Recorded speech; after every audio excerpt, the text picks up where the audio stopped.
हमको तो सिर्फ हमारे पग से ही 3 पैर भूमि चाहिए, इससे ज्यादा हम नहीं लेंगे। आज राजा कहने लगे, महाराज अभी तुम छोटे हो और छोटे से पैर से क्या नापोगे? अरे मैं तो त्रिलोकी का नाथ हूं, आप कहो तो मैं तो महल दे दूं आपको। मेरा मन तो ये कर रहा है कि मैं सर्वस्व ही तुम पर दान कर दूं।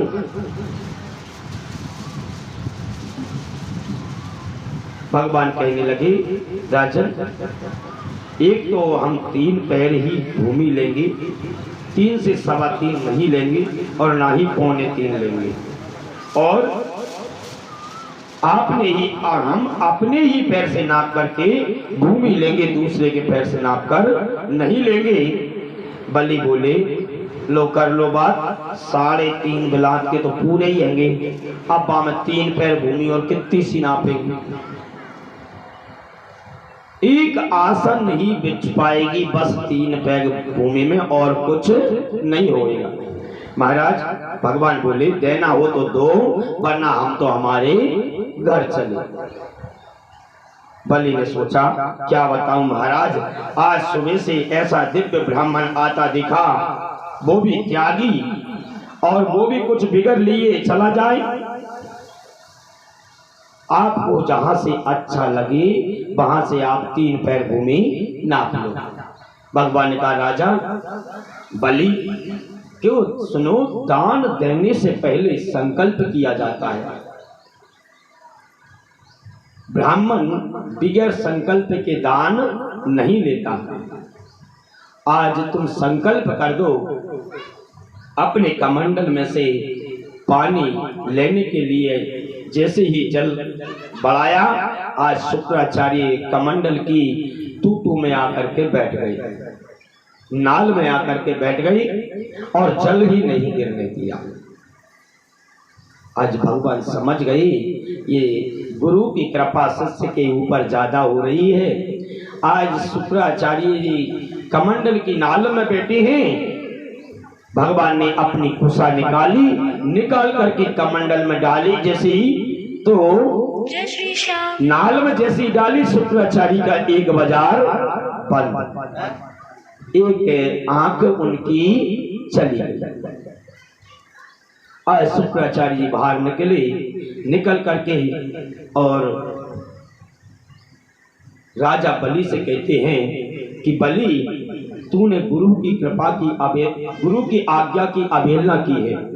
मैंने मना किया था कि संकल्प मत करो, क्योंकि मैं समझ गया ये कोई ब्राह्मण नहीं है, ये साक्षात नारायण है। मैं मना कर रहा था। आज बलि महाराज कहने लगे कि गुरु, आपने ही हमको सिखाया है कि कभी भी जीवन में झूठ मत बोलना, और यदि ये भगवान हैं तो मेरे तो दोनों हाथों में लड्डू हैं। यदि ये भगवान है तो मेरे दोनों हाथों में लड्डू हैं। भगवान है तो मेरा इतिहास में नाम हो जाएगा कि भगवान को भी बलि के दरवाजे पर भीख मांगने के लिए जाना पड़ा था। और यदि ये वामन है तो 3 पग में कितनी सी भूमि लेंगे?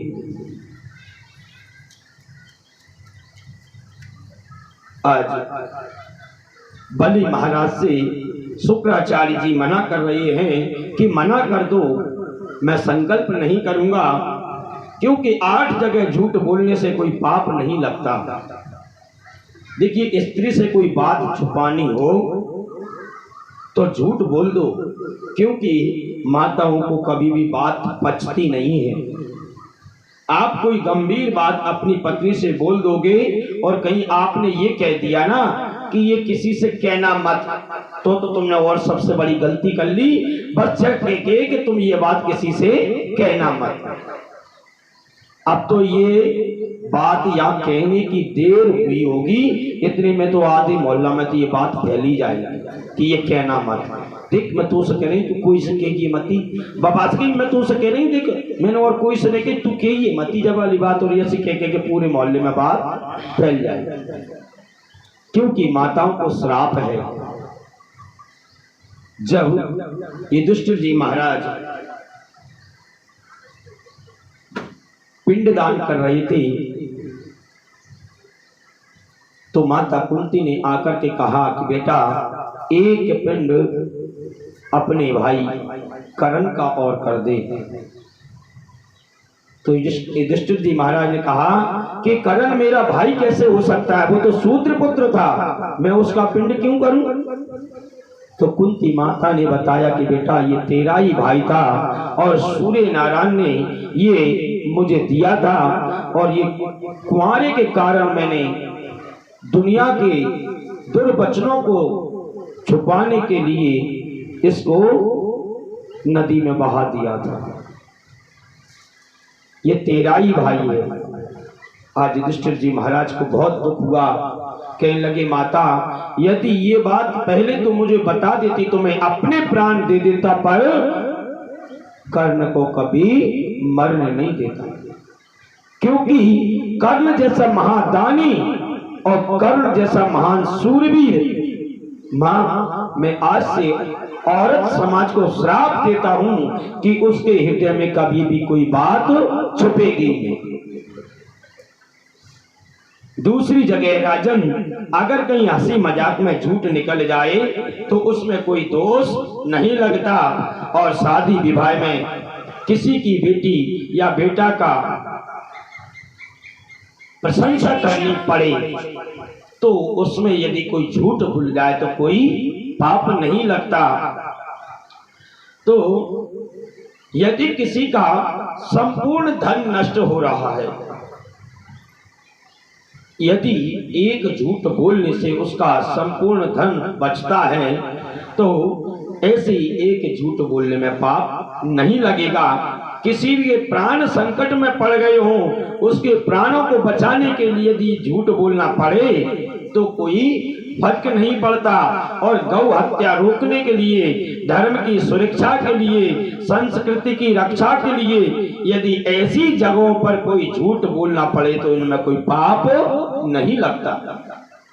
और राजन, तुमने अगर 3 पैग धरती दे दी तो तुम्हारे पास कुछ नहीं बचेगा।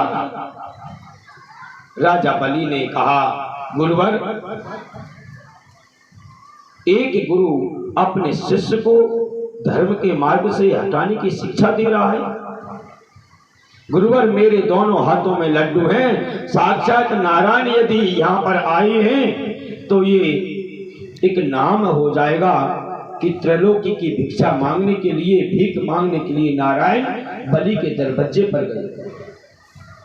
और बालक है तो 3 पग में कुछ नहीं नाप पाएगा। आज बलि महाराज ने अपने गुरु की आज्ञा की अवहेलना करके और संकल्प कर आज भगवान ने कहा अब तुम 3 पैर धरती का संकल्प कर दिया है, अब तुम मस्तक नवा करके हमको प्रणाम करो, हम 3 पैर धरती नापेंगे। आज बलि महाराजा ने जैसे ही चरणों में सिर झुकाया, भगवान ने विराट रूप धारण कर लिया। बोलो विराट भगवान की जय। आज भगवान करोड़ों अरबों किलोमीटर लंबे हो गए। बलि ने जैसे ही ऊपर की ओर देखा, भगवान का चेहरा तो दिखाई नहीं दे रहा है, सिर्फ चरण ही दिखाई दे रहा है।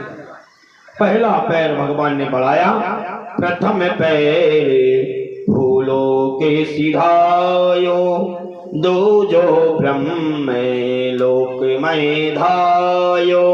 और राजा बलि से बोले, बलि 2 पैर पूरे हो गए, एक पैर में नहीं स्वर्ग धरती सब नप गई, दूसरे में ब्रह्मलोक नप गया।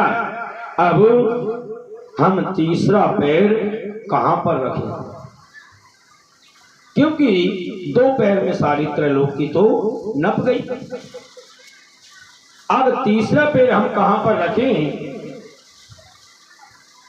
देखिए, जब ब्रह्मलोक नापने के लिए भगवान ने अपना पैर बढ़ाया था, तो ब्रह्मलोक से जब निकला भगवान के चरण, तो ब्रह्मा जी ने कमंडल में ही चरण धो लिए और वहीं पर गंगा जी का प्रगटमान हो गया। बोलो गंगा मैया की जय।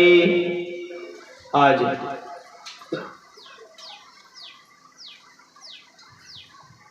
वहां पर भी जामवंत जी आए। जामवंत जी ने आकर के भगवान की परिक्रमा की और परिक्रमा करके वहां से चले गए। अब दैत्य लोग भगवान को मारने के लिए दौड़े, तो बलि ने कहा नहीं, इन्हें कोई छुएगा नहीं। भगवान ने कहा राजन, तुम तो बड़े त्रैलोकी के नाथ थे, अब त्रैलोकी तो हमारी हो गई, अब तीसरा पैर हम कहां पर रखें ये बताइए। राजा बलि कहने लगे महाराज, मुझको ये बात बताइए कि धन बड़ा होता है कि धन का मालिक बड़ा होता है? भगवान ने कहा इसमें कोई दो राय नहीं है। अरे धन से तो धन का मालिक ही बड़ा होगा। तो महाराज, अभी तो तुमने 3 पैग में सिर्फ मेरी संपत्ति को नापा है, अभी तो मैं बाकी हूं और ये पैर मेरे सर पे रख दीजिए। आज बलि महाराज ने आपके सिर को झुका दिया है। आज बलि महाराज के सिर पर भगवान ने पैर रखा, भगवान के नेत्र सजल हो गए। आज भगवान की आंखों से आंसू निकलने लगे। बाहरे बलि, अरे छलने तो मैं तुम्हें आया था, लेकिन छल तो तुमने मुझे लिया। क्योंकि जिन चरण के लिए ऋषि मुनि हजारों वर्षों तक तपस्या करते हैं, इन चरणों की रज पाने के लिए और हजारों वर्ष, कई हजारों जन्म बीत जाते हैं, लेकिन उनको चरणों की रज नहीं मिलती। वो चरण आज बलि महाराज अपने मस्तक पर रखवा रहे। आज तीसरा पैर भगवान ने बलि महाराज के सिर पर रख दिया और भगवान कहने लगे राजन, यदि तुम कुछ मांगना चाहते हो तो मांगो, मैं तुमको देने के लिए तैयार हूं। जो वरदान मांगना चाहते हो वो मांग लो। आज बलि महाराज की पत्नियों से कहा कि तुम कुछ मांगना चाहते हो सो मांग लो। आज कहने लगे के हड़लाहार दिए धरनी, फिर पैर न पाव दियो महिमाही। रेण को त्याग दई चकई, निज कंत बिलोकत शत्रु की नाही। और ऐसे जो हते दानी हते प्रभु, तो फिर काहे को द्वार पसारी की बाही। और हमरे कुल की रीति बनी, और मांगने हार से मांगते नहीं। आज बलि महाराज कहने लगे कि प्रभु, यह हमारे कुल की रीति है, हम भिखारियों से भीख नहीं मांगते। जो मांगने आए हैं उनसे हम भीख नहीं मांगते। और यदि प्रभु देना ही चाहते हो तो बस एक वरदान दे दो कि तुम्हारे चरण जो हैं वो मेरे हृदय में वास है, अब इनकी याद कभी भी मेरे हृदय से जाए।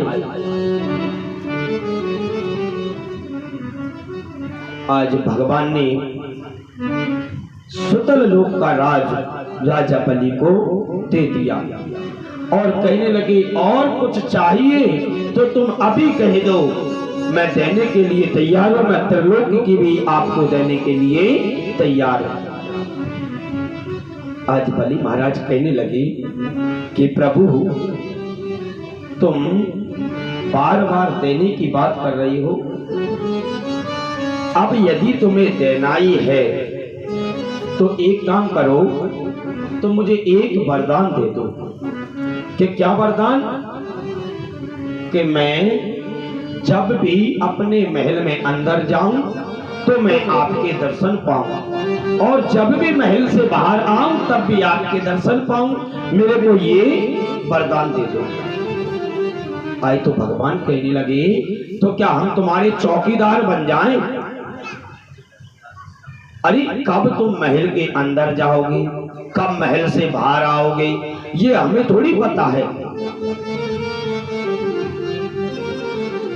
आज तो बलि महाराज कहने लगे, प्रभु ये मैं नहीं जानता, ये मैं नहीं जानता कि आप चौकीदार बनोगे कि भगवान बनोगे, जो भी बनो, पर मुझे तो एक वरदान ये दे दो। यदि देना चाहते हो तो नहीं मना कर दो।